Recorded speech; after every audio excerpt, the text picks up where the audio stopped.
ओम नमः शिवाय। दोस्तों, आपका हमारे चैनल पर स्वागत है।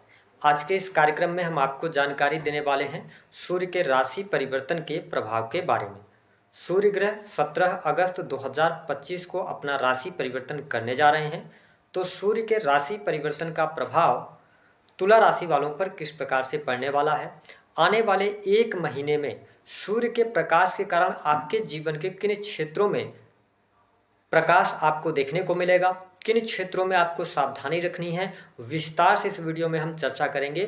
और साथ ही बताएंगे कि कुछ महत्वपूर्ण भाव होते हैं, यदि बाई बर्थ जन्म कुंडली में सूर्य वहां पर विराजमान हो तो व्यक्ति को सरकारी क्षेत्र से लाभ मिलने के योग बहुत ज़्यादा बनते हैं। तो वह कौन से भाव हैं उस पर भी चर्चा करेंगे और वीडियो के अंत में हम आपको उपाय भी बताएंगे। देखिए, तुला राशि वालों, सूर्य का गोचर कब से लेकर कब तक के लिए हो रहा है, सबसे पहले ये जानते हैं। तो सूर्य ग्रह 17 अगस्त 2025 को चंद्रमा की कर्क राशि से निकलकर अपने स्वयं की राशि सिंह राशि में प्रवेश करेंगे और यहाँ पर 17 सितंबर 2025 तक गोचर करेंगे। अगर देखा जाए तो सूर्य ग्रह जब सिंह राशि में आएंगे तो यहाँ पर केतुदेव ऑलरेडी विराजमान है और 30 अगस्त 2025 से लेकर 15 सितंबर 2025 तक बुध भी सूर्य के साथ रहेंगे। तो यानी कि सिंह राशि में सूर्य, बुध और केतु की युति भी कुछ समय के लिए रहने वाली है। अब हमारे ज्योतिष शास्त्र में जब हम सूर्य ग्रह की बात करते हैं तो इन्हें उत्पत्ति का कारक ग्रह कहा जाता है।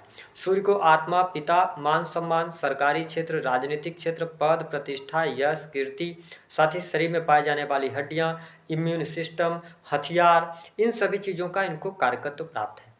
आप सभी जानते हैं कि जब सूर्य केतु की युति आपके लाभ भाव में हो रही है तो निश्चित तौर पर यहाँ पर सूर्य बली रहेंगे और कहीं न कहीं से आपके लिए लाभकारी योग बनाएंगे। तो 11th हाउस में जब सूर्य का गोचर हो रहा है तो यह गोचर आपके लिए फायदेमंद साबित होगा, आपके लिए लाभकारी रहने वाला है। विशेष तौर पर सरकारी क्षेत्र से जुड़े जितने भी रुके हुए पेंडिंग पड़े हुए कार्य हैं उन कार्यों में आपकी गति आ जाएगी। काफ़ी लंबे समय से सरकारी क्षेत्र से जुड़ा हुआ कोई भी कार्य क्षेत्र है उसमें आपको लाभ मिलने लग जाएगा। सोशल सर्कल आपका इस टाइम फ्रेम के दौरान बढ़ेगा, यानी कि जो लोग आपके कॉन्टैक्ट में हैं उनके माध्यम से भी आपको लाभ देखने को मिलेगा।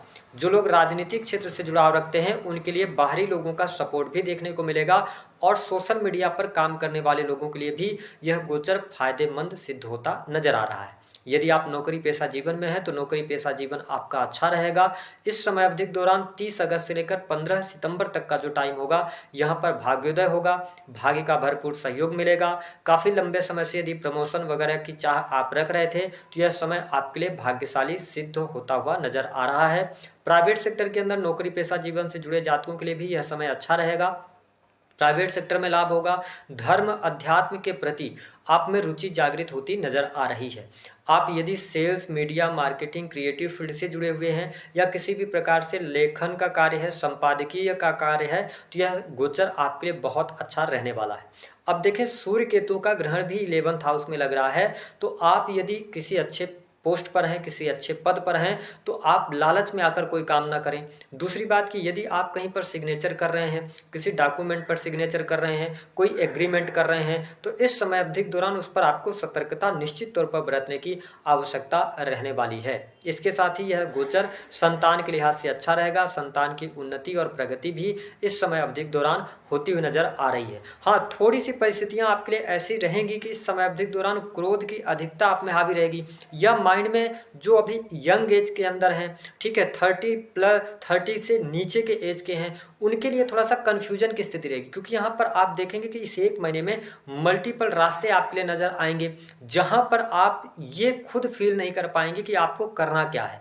तो ऐसे कंफ्यूजन से विद्यार्थियों को बचने की आवश्यकता रहेगी।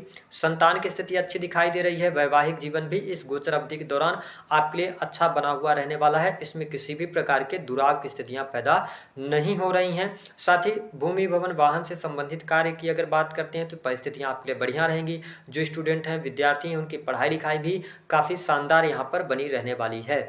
इसके साथ वरिष्ठ अधिकारियों का सहयोग भी आपको देखने को मिलेगा। धार्मिक यात्रा इस समय अवधि के दौरान होती हुई नजर आ रही है। तुला राशि वालों, 7 सितंबर 2025 से पितृपक्ष भी आरंभ होगा और 22 सितंबर तक रहेगा। तो यही वह मौका है जब आपके जीवन में यदि पितृ ऋण है तो आप अपने पितरों को प्रसन्न कर सकते हैं। तो यह बहुत ही अच्छा आपके लिए मौका रहेगा और इसी दौरान आपको कुछ बड़ी गुड न्यूज़, बड़ी खुशखबरी आपको प्राप्त होती नजर आ रही है। साथ ही ऐसे लोग जो प्रेम संबंधों में हैं, तो प्रेम संबंधों में ईगो की वजह से क्लैशेस हो सकते हैं या छोटी मोटी बातों को लेकर वाद विवाद बढ़ने की संभावनाएं बनती हैं। यानी इस एक महीने में प्रेम संबंधों में बहुत ज़्यादा उतार चढ़ाव की स्थिति आप देखेंगे। प्रेमी प्रेमिकाओं के बीच में वर्चस्व की लड़ाई हो सकती है, यानी कि एक दूसरे की बातों में को इग्नोर करना या एक दूसरे की बातों को न मानना, ऐसी चीज़ें देखने को मिलेंगी। तो थोड़ा सा ध्यान रखने की आवश्यकता रहेगी। अगर आप प्राइवेट सेक्टर के अंदर वर्क कर रहे हैं, फिनांस का सेक्टर हो गया, शिक्षा का फील्ड हो गया, अगर इन फील्ड्स में आप कार्य कर रहे हैं, है ना, मेडिकल लाइन से जुड़े हुए हैं, तो आपको इस बात का ध्यान रखना है ना कि आपके पीठ पीछे कोई षड्यंत्र ना हो जाए। तो षड्यंत्रकारी लोगों से आपको बचने की आवश्यकता रहेगी। ओवरऑल सूर्य का यह गोचर आपके लिए धन लाभ लेकर आ रहा है। रुका हुआ फंसा हुआ पैसा है तो निश्चित तौर पर वह पैसा आपको प्राप्त होगा। भाग्य का भी सहयोग मिलेगा और आप देख पाएंगे कि 30 अगस्त के बाद आपके धन में भी वृद्धि होगी। और यदि आप शेयर मार्केट वगैरह में पैसा लगाना चाहते हैं तो यहाँ पर ऐसा कार्य करने से आपको बचने की आवश्यकता रहेगी, क्योंकि शेयर मार्केट वगैरह से आपको बहुत अच्छे जो रिजल्ट हैं वो नहीं मिलने वाले हैं। साथ ही छोटे भाई बहनों का सहयोग मिलेगा। टूर एंड ट्रेवल के कार्यों से आपको बहुत अच्छे बेनिफिट देखने को मिलेंगे। इस समय अवधि के दौरान यदि आप देखें कि स्वास्थ्य के दृष्टिकोण से यह समय अच्छा रहेगा। स्वास्थ्य में आपको किसी भी प्रकार की तकलीफ देखने को नहीं मिलेगी। हाँ, थोड़ा सा आप में एग्रेशन ज़्यादा हो सकता है, क्रोध की अधिकता हो सकती है, और मैंने जो बताया कि थोड़ी सी कंफ्यूजन की स्थिति आपके साथ लगातार बनी रहेगी, जिसकी वजह से तनाव बढ़ेगा, आप ओवर थिंक करेंगे। तो थोड़ा सा यहाँ पे आप ध्यान रखिएगा। बाकी ओवरऑल स्थिति बढ़िया है। नई शुरुआत कुछ करना चाहते हैं, कुछ नया सीखना चाहते हैं, स्किल से रिलेटेड चीज़ों की तरफ अग्रसर होना चाहते हैं, तो यह गोचर आपके लिए भाग्यशाली सिद्ध होगा। तो तुला राशि वालों के लिए यह गोचर कुल मिलाकर अगर मेरे से आप पूछेंगे गोचर के आधार पर, तो बहुत शानदार रहा है, शानदार रहने वाला है। आपकी इच्छा पूर्ति का समय होगा, धन लाभ होगा, छोटे भाई बहनों से संबंध अच्छे होंगे, बड़े भाई बहनों को लेकर थोड़ी सी असमंजस की स्थिति बनेगी, लेकिन सोशल सर्कल आपका बढ़ेगा। और अगर आप मीडिया के माध्यम से कार्य करते हैं या किसी भी प्रकार के ऑनलाइन के पोर्टल के साथ में जुड़े हैं, तो यह गोचर आपके लिए लाभकारी सिद्ध होगा। उपाय क्या करना रहेगा? देखिए, सूर्य जब 11th हाउस से गोचर कर रहे हैं तो आप भेदभाव की भावना ना रखें, ठीक है। और दूसरी एक बहुत इंपॉर्टेंट बात है, यदि आप तुला राशि के जातक या जातिका हैं और आपने ये मन बना के रखा है कि आप पिता के द्वारा दिए गए पैसे से कोई बिजनेस इस समय अवधि के दौरान स्टेब्लिश करना चाहते हैं, तो ऐसी गलती करने से आपको बचना चाहिए। क्योंकि इस दौरान यदि आप पिता के पैसों का इस्तेमाल करके कोई बिजनेस स्टेब्लिश करने की कोशिश करेंगे तो उसमें आपको निगेटिविटी देखने को मिलेगी। उपाय, भगवान सूर्य को अर्घ्य भी आप दे सकते हैं और साथ ही पिता समान व्यक्तियों से का अनादर ना करें, गुरुओं का सम्मान करें। और सबसे अच्छी बात है कि अपने आप को साफ सुथरा रखें। सुबह उगते हुए सूरज को अगर आप देखते हैं दिन में, यानी कि जब उग रहे हो सूरज, एक बार 5 मिनट के लिए आप उनको उगते हुए सूरज को देखेंगे तो या आपके शरीर पर उनका प्रकाश पड़ेगा, तो यह समय आप